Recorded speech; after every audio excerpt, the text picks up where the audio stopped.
All right, creatures of the night, let's talk Ring of Honor. This was actually a short episode, only an hour and 5 minutes. I did do a live stream, and I was like, "Whoa, the main event is coming on at the top of the hour. Are we serious?"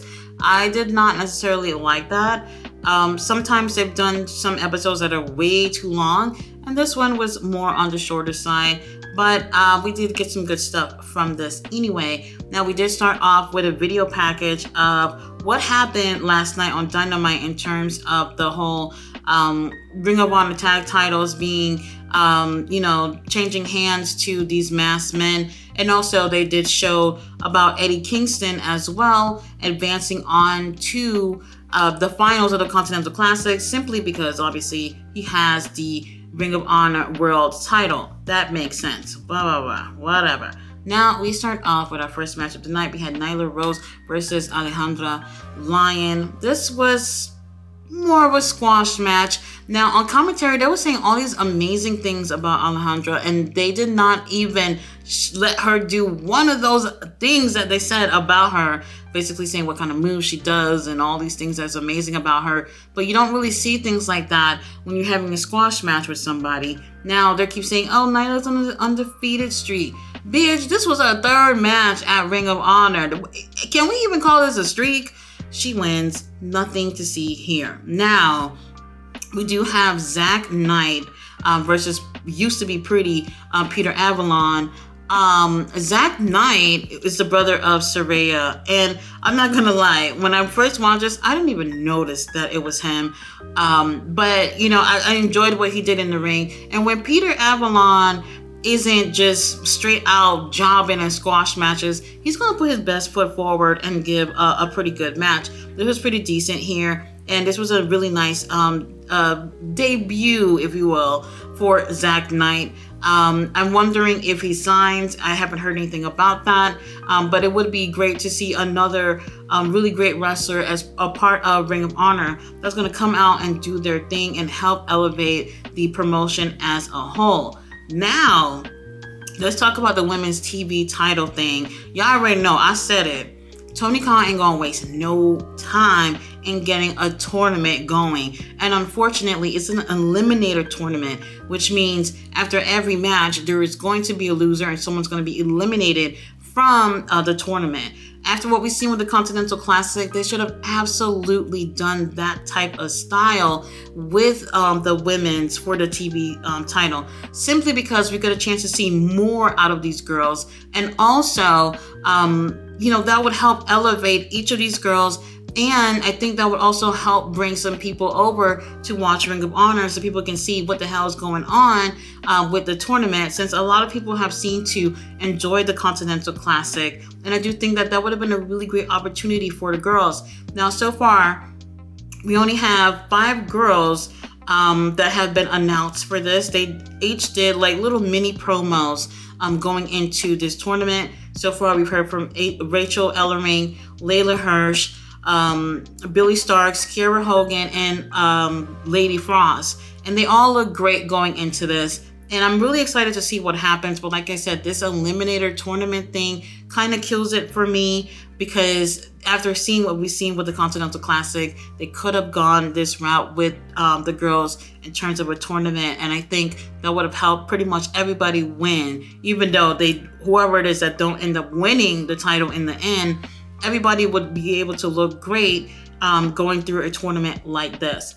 Now, we also do have an emergency minion meeting with our minion overlord, Athena, and with Lexi Nair and Billy Starks. They're basically hyping up Billy Starks for her getting into that tournament.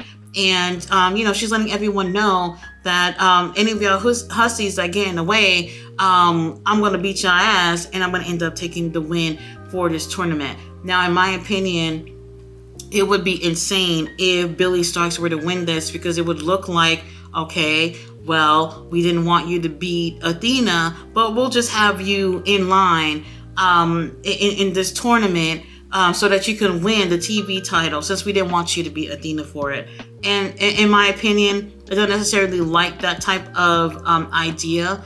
I thought we would see, what's her name, Taya Valkyrie in this tournament.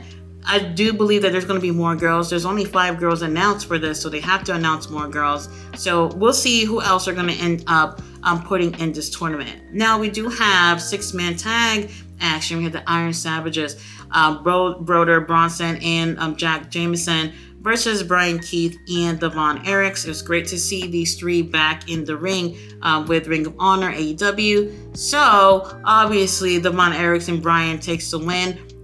They didn't necessarily have chemistry like a trios would, but we did get some really great things with them. And obviously the Iron Savages, they're there making us laugh and having a really great time. And I enjoy seeing these guys in the ring. I would love to see more of the Von Erichs in Ring of Honor, AEW. I would definitely love to see Brian Keith as well. I would love to see them get some contracts. These are guys that I think that if we did have an AEW Ring of Honor, they would definitely bring some people over in terms of people wanting to watch and see how their career grows in those promotions. So let's see what happens. Well, we did see Brian Keith and the Von Erichs backstage during the little fiasco with Adam Copeland and Christian. So it would be great to see if any of these guys will end up getting signed with AEW. Tony Khan, where's the papers? Where's the pen? Let's get the lawyers together and get these guys signed to the promotion. They are amazing. Now, we do have Lexi backstage. She's with Griff Garrison and Cole Carter. Griff, I see you working out. I can see it. I see the progress. I'm going to stop complaining about how tiny you are. Now, here comes them kind of complaining about Maria not being there. Griff don't necessarily care that Maria didn't show up because she with her family. But Cole Carter seems to care because she's like, well, that's like our mom. You know, we're like her sons. And Griff is like, bitch, I really don't care about this. What are we going to do moving forward since we lost our last match? But then here comes Angelico, Serpentico, calling them losers and that they're the reasons why they lost their match last week. And Griff Garrison is like, you know what, since we're the reason why we lost, how about we show you how to be losers next week? So we got tag action with them, whatever. Up next, we had the ladies in 6-man action. We had Taya Valkyrie and the Renegades versus Trish Adora, Lady Frost, and Kiera Hogan. Now, I'm actually really surprised to say this, but Taya, the Renegades, they complement each other. With the look, with the attitude, them being in the ring, like they really felt like a legit trios, and I really enjoyed that.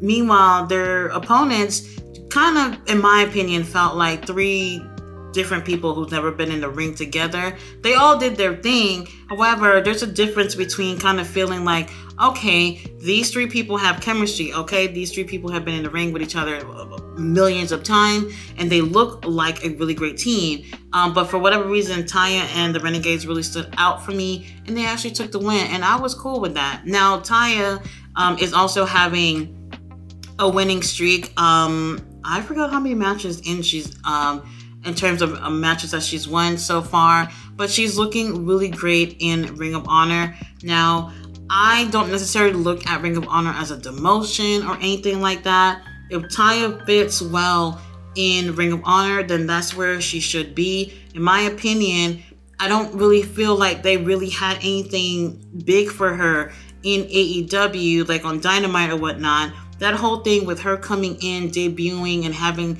a feud with Jade Cargill, I felt like did not do anything for her. And a lot of people was really surprised to see her not take the TBS title and Chris Statlander take it instead. It was a little bit of a weird thing. However, Taya may be able to get her groove back here in Ring of Honor, and that I'm looking forward to see. So I do want to see her in the Eliminator tournament for the TV title. Now after this, we do have Layla Hirsch and Rachel Ellering back there in an interview. They really don't necessarily want to have anything to do with Maria. They want to do things on their own, but they also, despite them being friends, you know, they will have friendly competition with each other with being part of the TV title tournament. Now, while they're talking, here comes our girls, our home girls, Diamante and Mercedes. They come and interrupt. And then here's Layla Hirsch talking shit about them losing their street fight on Collision against Chris and Willow Nightingale. And they're pretty much kind of throwing out there about a street fight. I'm not sure if they're going to have a street fight, but they mentioned it several times. But they end up saying that they're going to end up having a tag team match next week. If it's a street fight, that would be really great. I think someone like Rachel Ellering would definitely benefit from doing something like that. She's been here in Ring of Honor for quite some time, and she has not yet won me over. And with having a street fight, she could possibly win me over. Now, after this, we have Tony Nese with Mark Sterling. They are in the ring, and they have announced that they will not be doing any more group training. They said, all you fat asses are going to stay fat because we are not doing this anymore. Where were y'all when I was getting my ass whooped during that I Quit match? Y'all were cheering. Since y'all were cheering and all on Ethan Page's side, I'm not going to help y'all since none of y'all helped me. And you know what? That makes sense. I totally get it. But here we are, Tony Nese in the ring with Joey Hyder. And this is a squash match, unfortunately. And we really did not need to see a squash match. This is something that I really think should be on the rare side. We don't need squash matches. Obviously, Tony wins. Now after this, we have a pretty great matchup with Billy Starkz and Britt Vixen. And we're seeing that little mean streak in Billy Starkz. She's definitely learned a lot from Athena.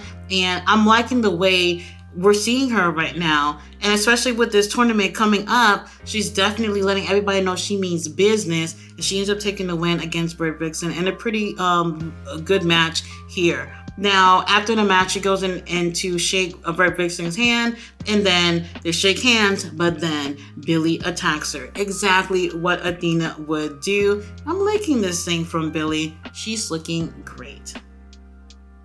So now we have Kyle Fletcher. He recently won the Ring of Honor TV title, and he's issuing an open challenge.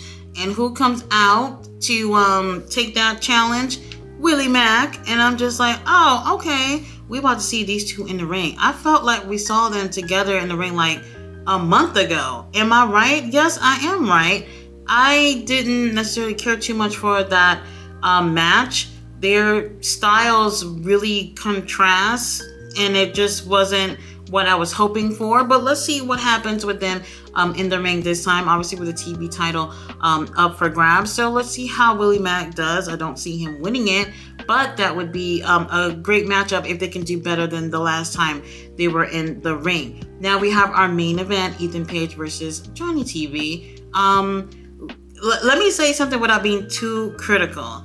I really enjoyed Ethan Page and the I Quit match with Tony Nese. I think he did really great. I really feel those types of matches do help bring out the best out of people. However, this time there's no stipulations, no gimmick matches, no nothing, just one-on-one contest against Johnny TV, who is a vet, who has been there, done that in this business.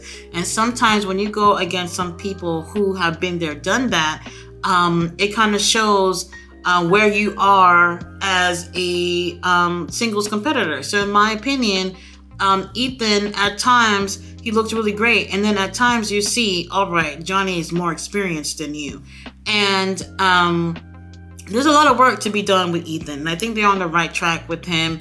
And as long as they're going on the right track with him and just keep pushing forward, I do see that he's a star. And last year, I predicted, like right around this time, in the end of the year last year, I was like, oh, Ethan Page, he's going to win the title for sure. He's a star. This guy got whatever it is. And unfortunately, here we are a year later, and I was absolutely wrong about that. However, I'm not wrong about him being a star. I do believe that someone's going to bring the best out of that, out of him. And we'll see him being a star. Would that mean that he can win the world title? I don't necessarily see that. Maybe a TV title before we get there. But definitely with this match with Johnny, I really feel like you can see some inexperience with Ethan Page. Now we do have Johnny, who does go for a low blow when he ends up throwing Ethan towards the referee. Referee has a little panic attack and he goes off to the corner like, oh, please don't throw anybody at me. And while he's not looking, here is Johnny with the low blow onto Ethan. And I'm just like, holy shit. he's going to go for the win here. But just when he was going to go hit his finisher, here comes Dalton Castle and the boys. They have their masks on, and they are looking just absolutely amazing. They look so good. But then here is Dalton Castle looking like he literally just got out of bed with his gear on. He looks absolutely horrible. Now, with him distracting Johnny, that was the perfect opportunity for Ethan to go and steal the win. Ethan takes the win, and we get a little smirk from Dalton Castle, who's happy that Johnny did not win. Now, Johnny has caused Dalton 2 wins so far in part of his matches. So then Dalton's like, bitch, I'm gonna return the favor, and your ass just lost. I'm interested to see where they go with this story. These two guys are really entertaining, whether it's on the mic or if it's in the ring. So I do want to see these two guys go one-on-one. It's going to be a slobber knocker. Guys, thanks so much for watching my review. I'll be back tomorrow with Rampage, and I'll be live, so check me out. Bye.